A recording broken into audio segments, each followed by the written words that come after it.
Now we're going to shift into two of their biggest deceptions among the nearly infinite number, and I hope this will suffice as proof for much of what I have spoken of so far. The first piece of evidence is on a global scale, and I'm referring to the natural love we harbor for our home, Earth, and its many species, which the elites have twisted into what I, and people who know the truth, call climate gate. Don't get me wrong, our planet does go through warming and cooling cycles, but this greenhouse warming science is being propagated for alternative and unsubstantiated motives. The IPCC, Intergovernmental Panel on Climate Change, is not what it is purported to be, and is highly politically driven, yet is what most of the climate emergency research is founded on, since so many scientists came together in agreement. Funny how the leaders in the field that disagree with the IPCC are not on government payrolls and can back up their work with decades and even centuries of resources, but the list of IPCC members mysteriously had their files erased, data lost, and emails deleted. Any who are against the hoax are pressured, lose their funding, and risk being discredited, just as today the same thing happens to the hundreds of virologists who speak out contrary to what the mainstream media graphs and polls say about the virus. Good old censorship. It's not like they're trying to hide anything. Some are even grateful to the virus because people are traveling less, so we're going more green and helping the atmosphere.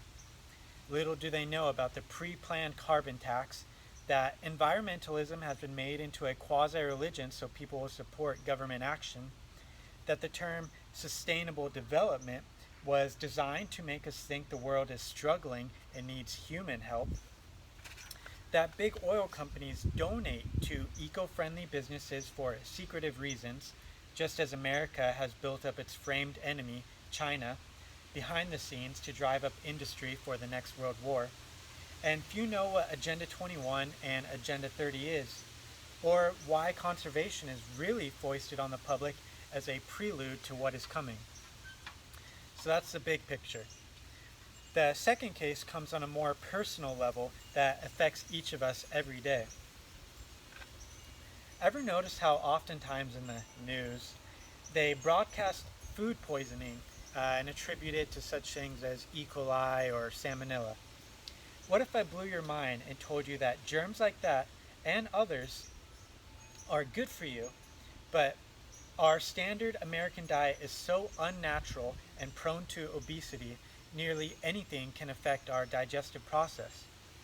Also, why is veganism pushed on us with offerings at restaurants and substitute products at grocery stores? I myself used to ascribe to this diet, and I'll tell you the effects it had, but what if I told you that now I jump to the other extreme of not only an all-meat dairy diet, but a raw carnivore diet? Gross, right? Very unsafe. Following the vegan lifestyle, I lost a lot of weight, had sporadic bursts of acne, was exhausted more often, and my libido went way down. That may be too much information, but this is a condition the elites want us in so we won't reproduce or have the proper energy to think straight or resist the state. When I was studying for medical school, I learned about the connection between a healthy gut microbiome and it resulting in an efficiently functioning brain.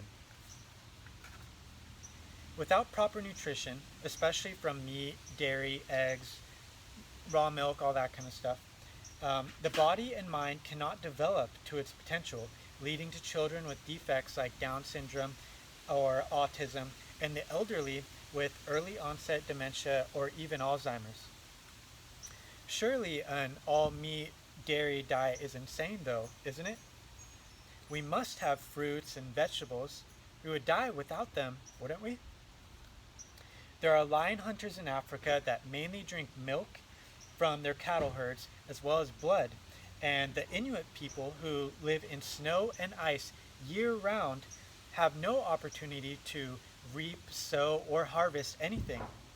yet they are happy and well fed with long lifespans, fed off of nothing but fat and protein from seafood like whales, fish, seals, mussels, clams. Unlike we have been told, fat is so good for you, and organ meats from animals contain high concentrations of all the vitamins you need. Although we have been raised mainly to think killing, blood, and guts are nasty and revolting, that is so we go crawling to pharmaceutical companies the moment we feel queasy or acid reflux.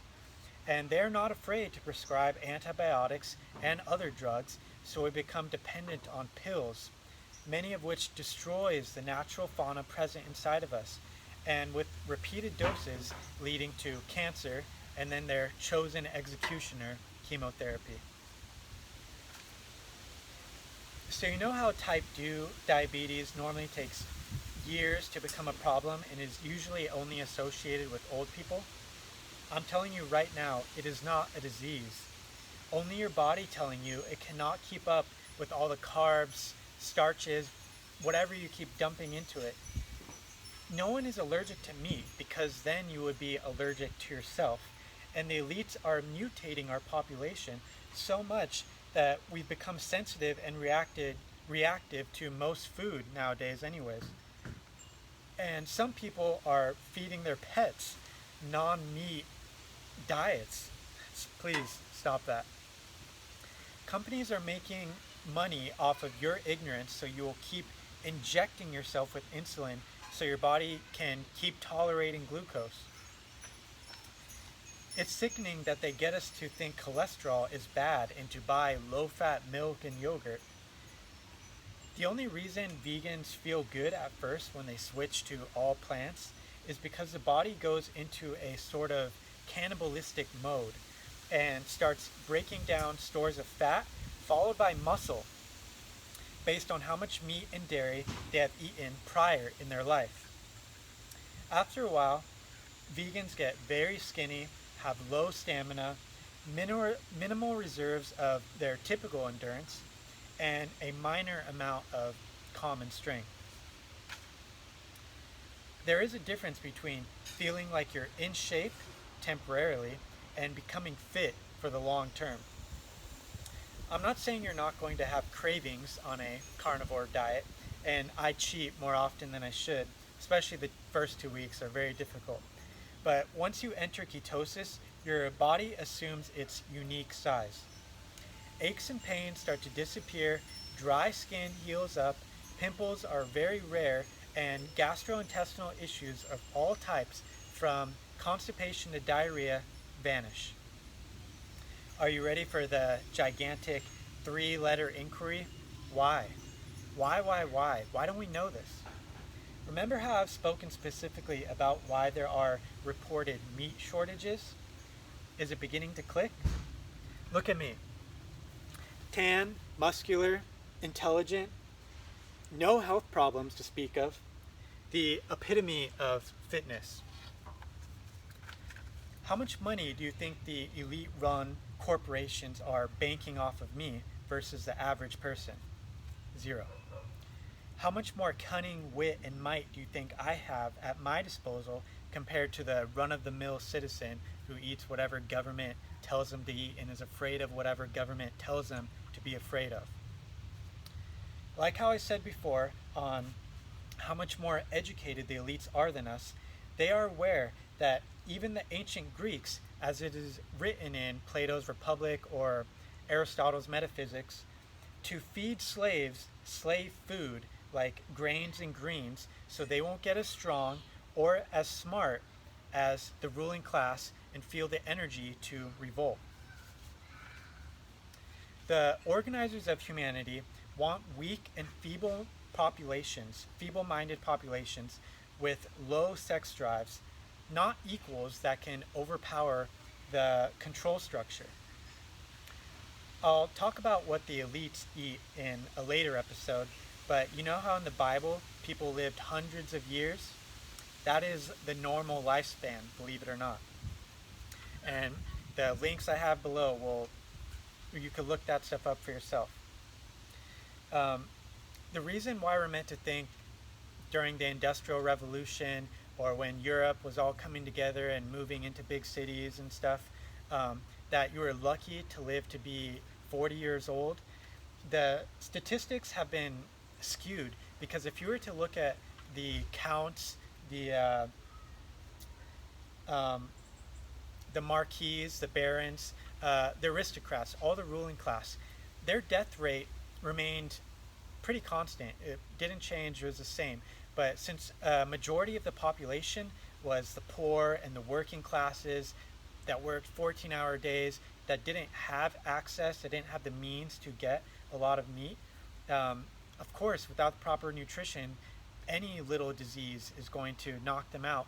And if you look at the spread out Native American tribes or dispersed nomadic clans that weren't all packed into huge villages and stuff like this, disease wasn't able to get a foothold, so they were easily able to live over 100 years old. And like how I feel right now, when you switch to this kind of diet, you feel like you can just, you have so much energy, you feel like you can live forever almost. You feel unstoppable. And if you are kind of morally, ethically against killing animals,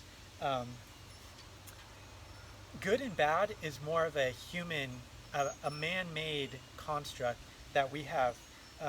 Animals, they don't follow by this. If they need to survive, they're going to kill, they're going to eat. They're not going to think twice. It's that simple.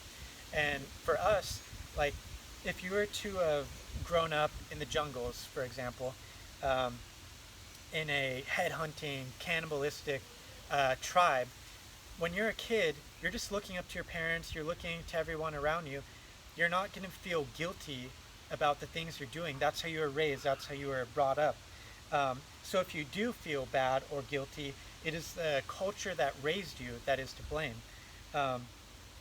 And even if you look at history, how many accounts are there of shipwrecks, plane crashes, even the Donner Party, that whether they were against it or not, they knew they had to survive, so they were willing to go to whatever lengths it took.